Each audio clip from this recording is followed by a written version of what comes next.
Good afternoon, folks. I'm back once again. Going to tell a few more tales about early lifestyle or life that I have lived.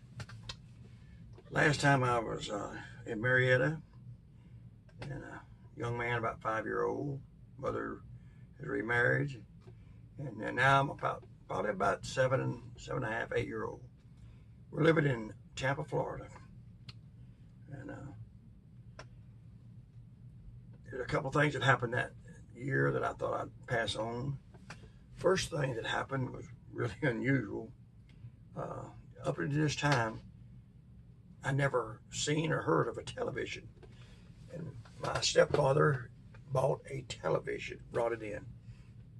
It was like something out of a magical story. A television. You actually saw people. Couldn't believe it. He set it up. It was a big old box, and had big old tubes in it, and them tubes seemed to burn out all the time. But anyway, it had a screen. Probably the screen wasn't 15, maybe 18 inches in diameter, and seemed like 2/3 of the time it was mostly white snow and little lines. But when you could finally get the picture clear, there was television. The programs you could watch, and it just blowed us away. We never would have visions something like that. And some of the programs that we watched was, well, let's say it's one of the things that sticks out: the commercials, Campbell's cigarettes, and Winston cigarettes. My stepfather, he smoked 2 packs a day. And boy, them cigarette commercials, we saw a lot of them. But seemed like about once every 2 or 3 weeks, the TV would go on a blink. It would go down, and he would turn the TV around. He'd start going through the back of the TV, pulling out tubes until he could find one that was burnt black. He'd find 1 or 2 that were burnt black, and off he'd go to a little local TV shop or electronic shop, what it was, and he would take them tubes, show it to them, and they would give him brand new tubes, and back home he'd come and put the tubes in himself, and voila, you'd have television all over again. So that was an interesting life. Hard to watch it. You had to get close to that TV sometimes just to make out what it was, but still, when I think of what we have today and to think of what we had back then, it's totally amazing. But during that same time frame, there was something that happened one time that it still sticks with me to this day. I kind of call it the attack of the teddy bear. One day, out in the neighborhood, I was walking up the street, and I noticed the neighbor had thrown out a bunch of trash. And I guess it cleaning the house, whatever. And there on the side of the street, beside the trash can, was a large, well, large to me anyway, teddy bear. And it was old. You could tell it, had been played with or whatever for a good while. And but they finally had no place for it evidently, and they got rid of it. Well, I was looking at that teddy bear, and it wasn't much smaller than me at the age of 7. And I got this bright idea. I said, if I could get in that teddy bear, I could walk around in like a bear. I was always thinking of stuff that was crazy. So I picked up the teddy bear, drug it back to my house, went around the backside of the house and snuck an old knife out of the kitchen and slit down the back of him. And I commenced to taking the stuffing out of that bear. I think I could have filled 3 rooms up. You wouldn't believe how much stuffing was in that bear.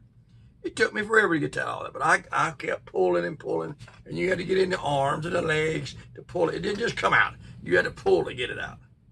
But I got all that stuffing out of that bear. And sure enough, I slid it over my foot, slid over the other foot, got my arms up in there, and I could get in it. And I had to bend down a little bit, but not much. And so I stand there in the bushes looking around. When nobody around, I hip hopped back as best I could, got over there against the curb, and sat down next to that trash pile on the curb. We had a little bitty concrete curb went on alongside the street there, and I hadn't been sitting there on that little pile very long at all. And here come two or three little kids up the road. Well, actually, three of them come walking up the road there. and they just jabbering away, jabbering away. And they were from the neighborhood, but I didn't personally know them, but it didn't make no difference anyway. When they come walking up our days, they was talking about the little teddy bear, sitting there propped up beside the telephone, but not mailbox. When he got right up in front of me, and one of them was going to reach out to I guess, pick the teddy bear up. As he was reaching out for it, I just reached out and grabbed him. Woo, Lord, you're talking about some kids doing some dancing. Well, I got my hands, at least one hand on him. And it took him a little pull or two to get loose. Buddy, he was screaming. One of the girls was screaming. There's two girls and one boy. They was all screaming. The moment he got loose, down that street they went, and they wasn't letting up. They was still screaming. Well, right behind them come another girl that was, I don't know who she was either. She come riding up on a little bicycle. Well, I'm just standing there on the side of the street, at this time. But it's a teddy bear standing there. She come riding up, and she looked over at the teddy bear, and the teddy bear commenced to walk toward her. Well, I never got to her because she was gone. So I had four kids going down the street, and it's like a fire alarm going. There's kids going everywhere screaming. Well, down there, and I was laughing like crazy. That little teddy bear, that thing was hot as all get out. I mean, inside there, I was sweating. Then I got to thinking about, my old man was a mean sucker. He'd beat the living daylights out of me if I'd done something wrong. I said, they go tell their parents, I'm going to get in trouble. So I commenced to getting out of the road, went back to the house, and I took that teddy bear off, and I was buried it up under the leaves. And it wasn't long. And down the street come cars, going up and down that street, looking for this teddy bear. And the kids pointing, it was right there, it's right there, And I'm over at the house sitting on the porch, just looking around. I don't know what you're talking about. No, sir, I don't know what you're talking about. So I got away with that one. It didn't catch me. But it was good. But I wouldn't recommend it to nobody else. Then at that time, my stepfather he had two vices, I guess you'd say. One, he run around. He run around my mom all the time. He was a woman's man. And mom stuck with him, and she followed him wherever he would take off with somebody, and she would take off after him. So we went from Florida to Tampa, Florida area, to back to Greenville County. We would about every 2 or 3 months. He would take off somebody, she'd take off after him, run the woman off, and start the family over again. I wouldn't recommend that, but that's just the way it was. This went on for years, I guess 4 or 5 years. They finally got over being a womanizer and decided to settle down to be a father and a husband to my mother. So it finally worked out for them as far as a family,